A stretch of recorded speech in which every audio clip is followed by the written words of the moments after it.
Finalmente saiu, galera, não só as imagens, mas as traduções oficiais do capítulo completo de Boruto Vortex. Então, sem enrolação, bora analisar esse capítulo.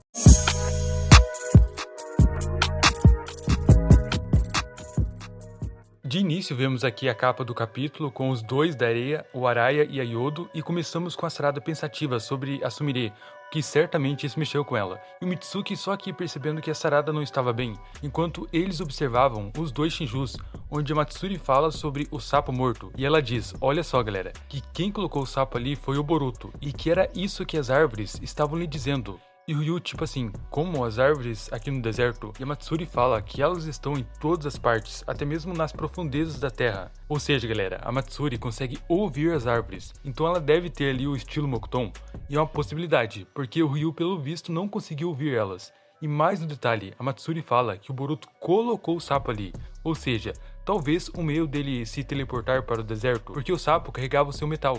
Pois logo à frente lá o Mitsuki encontra esse metal. E por isso que Matsuri fala que eles deveriam continuar escutando as árvores. E assim achariam o Boruto e seus colegas. Não só isso, como a Yodo de longe pelo visto consegue entender o que a Matsuri estava falando. Porque ela diz que eles vieram atrás do Boruto. E que pelo jeito que a Matsuri falava, era isso que dava a entender. Então o Konohamaru fala que eles vão agir de acordo com as informações que passaram para eles. E mal termina de falar, percebe que a Sarada continuava ali desconcentrada. Por isso pergunta para ela se estava tudo bem. Cara, aquela conversa da Sumire só tá atrapalhando mesmo. Apesar disso, ele segue de acordo para ir até os Shinjus, enquanto a Yodo confere se só precisam da alma de espinhos para trazer o Shinju, além do desentendimento que rola ali entre o Araya e Yodo, por prezar pela segurança dela, mas a Yodo fica brava, porque ela está realmente determinada a morrer se for preciso para salvar o Shinki. E mano, a Sarada tá muito distante mesmo deles, com a expressão de preocupada ou culpa. Então antes dele irem até os Shinjus, o Konohamaru pergunta se eles entenderam a missão. O Mitsuki responde que sim, mas que tem dúvidas se dará certo. E nisso, cara, eles se aproximam dos Shinjus, mas só o time 7. E olha a cara da Matsuri nessa hora. Ah, era isso que eu queria ver, cara. Ela diz o nome dele e o Konohamaru se apresenta, falando que são os Shinobi de Konoha, que chegaram ali seguindo os astros do Boruto, o traidor. E o Shinji percebe que eles não descobriram as suas identidades. É o que ele acha, né? Mas nessa hora, galera, olha como a Matsuri ficou. O Ryu sem entender nada e ela suando frio, corada, sem conseguir falar direito. E fala para o Ryu conversar com eles. Já a Sarada, além de estar no mundo da lua, também fica sem entender nada. E o Ryu só falta soltar os seus Rinegans para fora da cabeça, de tão surpreso com a reação da Matsuri. E aí que entramos na parte do painel do Shikamaru, explicando que eles não vão simplesmente derrotar os Shinjus, pois é necessário que recuperem a alma de espinhos. O Konohamaru entende na hora quando o Shikamaru menciona o caso do Hidari. E aqui, galera, descobrimos como eles vão usar esse núcleo. Era isso que eu queria saber, se eles tinham que pôr na boca da pessoa na árvore ou só pôr nela mesmo. E aqui o Shikamaru fala que só pôr esse núcleo no corpo pode salvar. E aqui está a alma de espinhos, como exemplo que o Kimoto nos deu. Precisa conectar ela na árvore para trazer o Shinobi de volta. Olhem só, mais uma informação detalhada se encaixando. O Shikamaru também fala que, por outro lado, se não conseguirem recuperar o núcleo, eles vão reviver sempre, enquanto estiverem com suas almas de espinho. E o Konohamaru entende na hora que o Hidari, nesse caso, pode ter voltado à vida.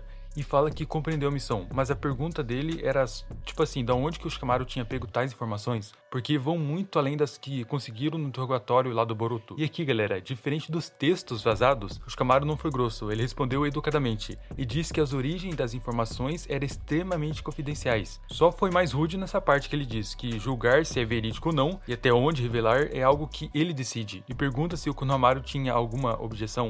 E nessa hora, olha quem estava com o Shikamaru, o sapo do Koji.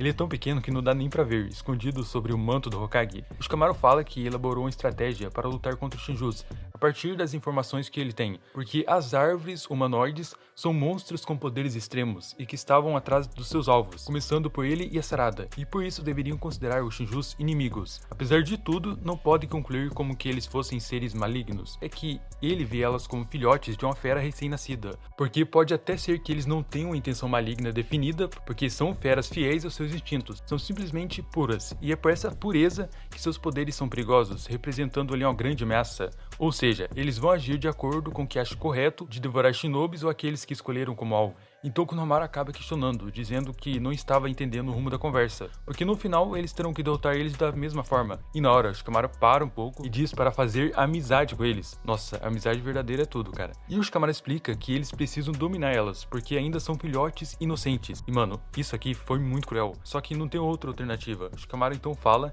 para atrair a confiança delas. O Ikimoto mesmo fez questão de deixar o fundo sombrio, dando aquela tensão no ar, porque realmente isso é muito cruel, ainda mais pela inocência dos Shinjus. Mas eles não são donos da vida deles, são apenas seres que nasceram através da parte do seu eu original. Mas cara, vai dizer que isso não é cruel. Por isso que até o Shikamaru pergunta pro Konohamaru se ele tinha se sentido abalado, e diz que se reconhecer eles como inimigos até o fim, deve agir com frieza e fazer os Shinjus abaixar sua guarda, para acabar com eles. Tanto que o Shikamaru fala que o Naruto mesmo não aceitaria uma coisa dessa, mas ele não é o Naruto, e por isso decidiu adotar tal estratégia. Cara, só tem uma coisa a dizer, se isso der errado ou der certo, pode fazer o Jura enxergar os humanos como seres podres, falsos, que querem por todo meio ali um bem próprio. Isso pode gerar uma malícia a respeito das ações humanas. Só que o Jura não é igual os Shinjus, ele jamais cairia em algo assim, o seu entendimento vai além, até porque foi ele quem ajudou os Shinjus a terem um propósito. E bom, nisso a gente volta para o Konohamaru apresentando a Sarada e o Mitsuki, e o Ryu, apesar de estar mais esperto com eles, diz o seu nome, enquanto a Matsuri está se escondendo atrás dele toda tímida. O Konohamaru, sem perder tempo, finge ali simpatizar com eles, perguntando também sobre o Boruto, e que possuem interesses semelhantes, por isso disse que poderiam cooperar,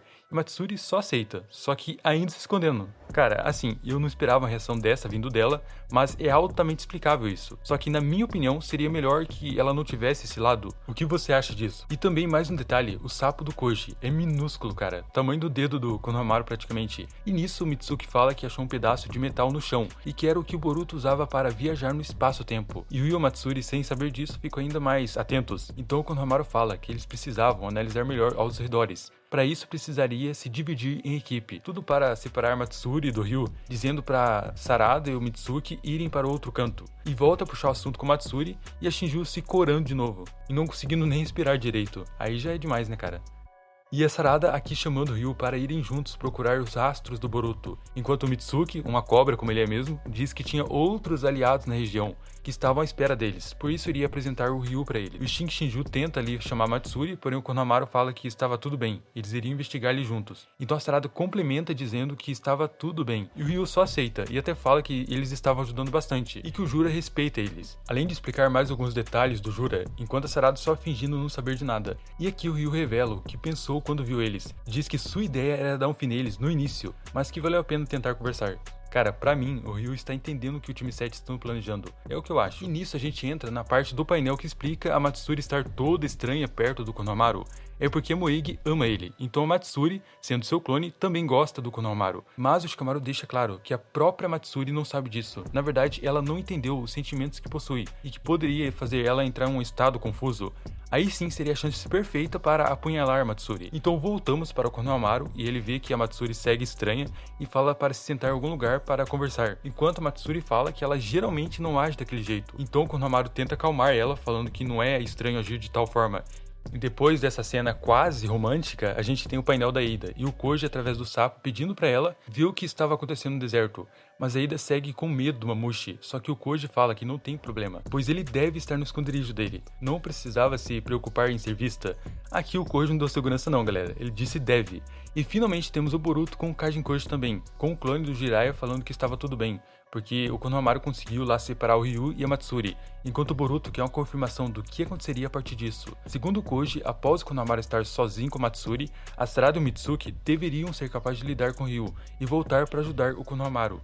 E o Boruto pergunta se existia uma chance deles falharem, mas o Koji não dá segurança de novo, falando que não é alta a chance de falharem.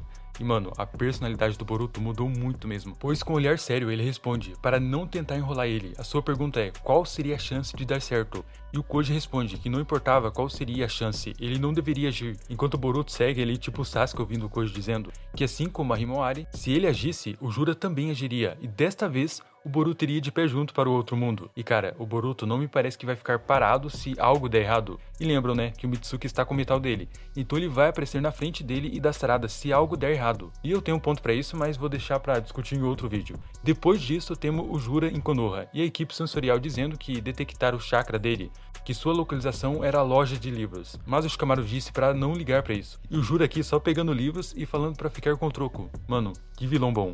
Ele até deixou o troco pro senhorzinho, que não duvido nada que seja o Kakashi ou outro shinobi. E nisso temos o Kawaki chegando no Amado e tirando o cigarro da boca dele, e prendendo o velhote contra a parede, falando que tem muitas perguntas. Mas isso ficaria para depois. Primeiro ele queria seu poder de volta. E assim a gente termina mais um capítulo com o Amado dizendo que imaginou que o Kawaki iria ter ele. Bom, cara, essa foi a análise de Boruto Vortex, capítulo 17. O que você achou? Gostou da transição para entrarmos em batalha no mangá? Comenta aí sua opinião, porque tem muita coisa pra gente discutir sobre isso. Então até o próximo vídeo, valeu, fui!